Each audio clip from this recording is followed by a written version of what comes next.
करते हैं बात जम्मू कश्मीर सिविल इंतजामिया की भी करते हैं। एक और कदम लेफ्टिनेंट गवर्नर इंतजामिया की जानिब से उठाया जा रहा है और अब जम्मू कश्मीर के अंदर सरकार के मुताबिक तकरीबन हर खानदान को एक मुनफरिद कोड होना चाहिए। सरकार के मुताबिक ये अल्फा न्यूमेरिक कोड, जिसका मतलब हुकूमत एक मुस्तनद डेटाबेस बनाएगी और जो मरकजी मुआवनत वाली स्कीम है, किसको फायदा मिला, किसको नहीं मिला, किसको मिलना चाहिए, कौन अहल अफराद हैं, इसकी शनाख्त आसानी से हो सके। एक मंसूबा जो कि जिस तरीके से हरियाणा के अंदर चला है, पहचान पत्र का, एक शहरी की शनाख्त होना और कौन लोग हैं जो सरकारी स्कीमों के मुस्तहिक हैं। मरकज की तरफ से जो शहरियों के लिए स्कीमें शुरू की जाती हैं, उसका फायदा मुस्तहिक अफराद को पहुंचे, इसके लिए जो मुस्तनद डेटाबेस तैयार किया जाता है, उस बेस पर सरकार मानती है कि ये जो न्यूमेरिक कोड है, अल्फा न्यूमेरिक कोड, ये हर खानदान के पास यूनियन टेरिटरी के अंदर भी होना चाहिए, बल्कि होगा भी, और शनाख्त के लिए, आम शहरियों के लिए और भी आसानी, और हुकाम के लिए भी या मुतलकिन के लिए और भी आसानियां पैदा हो सकती हैं। मीर हिलाल हंजूरी हमारे साथ श्रीनगर से मजीद इस पर तफसीलात के लिए हैं। बहुत शुक्रिया हिलाल ज्वाइन करने के लिए। और क्या कुछ अगराज़ व मकासद इस स्कीम के पीछे हो सकते हैं? सरकार का ये वाला जो प्लान है, एक अलग किस्म का कोड होना, फिर मरकजी मुआवनत वाली स्कीमों से आप कैसे मुस्तफीद होंगे, कैसे ये पहचान होगी और क्या फर्दर प्लान है सरकार का? देखिए, वक्त के साथ साथ जब जदीदियत आ जाती है तो फिर नई चीजें और सभी चीजों को डिजिटलाइज करना और सभी चीजें आधार बेस बनाना और सभी चीजें एक नंबर बेस बनाना, ये वक्त की अहम जरूरत बन जाती है। दरअसल जब भी हम किसी भी सोशल वेलफेयर स्कीम के लिए या किसी भी सर्विस के लिए जब हम अप्लाई करते हैं तो हमें बहुत सारी डॉक्यूमेंट्स जो है एक साथ सबमिट करने पड़ते हैं। तो इस चीज को खत्म करने का प्लान रखते हुए और इस हवाले से एक मंसूबा बनाते हुए जम्मू कश्मीर लेफ्टिनेंट गवर्नर इंतजामिया ने अब ये इनिशिएटिव लिया है और इस हवाले से बाज़ाब्ता एक प्रपोजल जो है उस पर डिस्कस किया जा रहा है कि जिस तरह से हरियाणा के अंदर जो परिवार पहचान पत्र है, उसी तरह से जम्मू कश्मीर के अंदर भी एक जो है अल्फा न्यूमेरिक बेस एक कार्ड बनाया जाए, जिसके जरिए खानदानों को, अब इंडिविजुअल्स को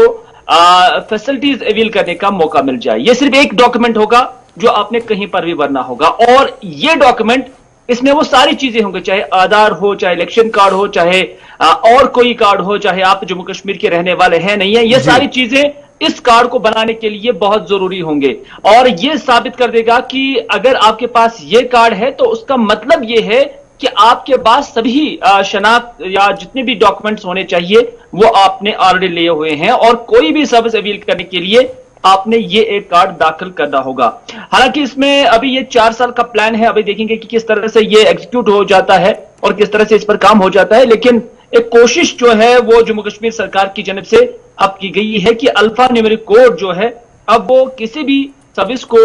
अवेल करने के लिए यहां पर मुतारिफ कराया जा रहा है। अच्छा जी, ये इस पर कुछ सियासी जमातों का भी एतराज है और उनका मानना कि ये डाटाबेस बनाने क्यों जरूरी है जी, जब हमारे पास अभी सेंसस नहीं है, दूसरी चीजें नहीं है, और किन लोगों को ये डाटा दिया जाएगा? क्या इसमें गैर रियासती लोगों को भी डाटा यहाँ पर दिया जाएगा ताकि उनके लिए एक एक्सेस बनाई जाए? यानी अभी सिर्फ विजन डॉक्यूमेंट हमारे पास है, क्योंकि हमें याद है कटरा में जो कॉन्फ्रेंस हुई थी, पहली कॉन्फ्रेंस हुई थी नेशनल कॉन्फ्रेंस, इस पर उस कौमी कॉन्फ्रेंस के अंदर इस बात का खुलासा पेश किया गया था कि जो हरियाणा के अंदर हमारी पॉलिसीज हैं इंप्लीमेंट हो रही है, उसी तरीके का मॉडल हम जी ई गवर्नेंस में ले लेंगे ताकि हमारे लोगों को भी फायदा मिले। अभी ये सिर्फ टेबल टू टेबल बहुत बात हो रही है, एक पॉलिसी बन रही है, आने वाले दिनों में हो सकता है ये इंप्लीमेंट भी हो, लेकिन उससे पहले ही सियासी जमातों ने जिस तरीके का सवाल उठाना इस पर शुरू किया है, क्या इसको सियासी मजबूरी माने या वाकईतन उनके सवालात कहीं ना कहीं जेन्युइन भी है? देखिए गौहर, जब भी कोई नया इनिशिएटिव होता है और सरकार भी जब तक ना उस पर मुकम्मल इंफॉर्मेशन लोगों तक पहुंचाए तब तक खदशात रहते हैं। और पर्टिकुलरली जब जम्मू कश्मीर जैसा खित्ता होगा जो पॉलिटिकली और दूसरे एतबारों से भी हम देखते हैं कि काफी इंतहाई हसास इलाका है और यहां पर जब भी कोई इनिशिएटिव इस तरह का लिया जाता है तो उस पर 100 बार पहले सोचा जाता है। तो इस वजह से कुछ तासुरात या कुछ सवालात अगर कुछ हलकों की जनब से उठाए जा रहे हैं, लेकिन सरकार भी कोशिश कर रही है कि उन सवालात को पूरी तरह से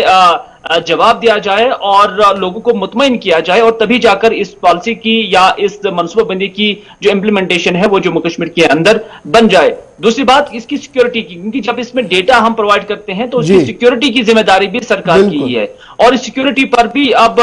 जो सरकार है वो जो कंसर्न लोग हैं उनके साथ सलाह मशवरा कर रहे हैं कि इसको कैसे सिक्योर किया जाए ताकि किसी भी फर्द की या किसी भी खानदान की जो इंफॉर्मेशन है वो लीक ना हो जाए। तो अभी चूंकि ये इब्तिदाई मरहले में ही है, एक कॉन्सेप्ट डेवलप हुआ है और इस हवाले से एक प्रपोजल बनने जा रहे हैं, तो अभी इसकी एग्जीक्यूशन जो है, जैसे कि मैंने कहा कि 4 साल इसमें कम बेश लग सकते हैं। तो अभी इसमें जो पेचीदगियां होंगी या कुछ कमियां होंगी, पेशियां होंगी, उसको सरकार दूर करने की कोशिश कर रही है। बहुत बहुत शुक्रिया जी ज्वाइन करने के लिए। फिलहाल जम्मू कश्मीर इंतजामिया का एक और बड़ा कदम, अब आपको फैमिली पहचान पत्र मिलने जा रहा है और इस सिलसिले में हुकूमती सतह पर जो है वो काम शुरू किया गया है। मुख्तलिफ सियासी जमातों के खदशात अपनी जगह, लेकिन इंतजामिया का मानना है कि ये पहचान पत्र मुख्तलिफ पॉलिसियों को इम्प्लीमेंट कराने के लिए, कौमी और रियासती सतह की स्कीमों को फाल और मुतहरिक बनाने के लिए इंतहाई ज़रूरी है और इसका इतलाक पहले ही हरियाणा के अंदर हो चुका है और अब हम इसी मॉडल को जम्मू कश्मीर के अंदर भी लागू करेंगे। कल लेफ्टिनेंट गवर्नर साहब की तरफ से इस बात को कहा गया। छोटा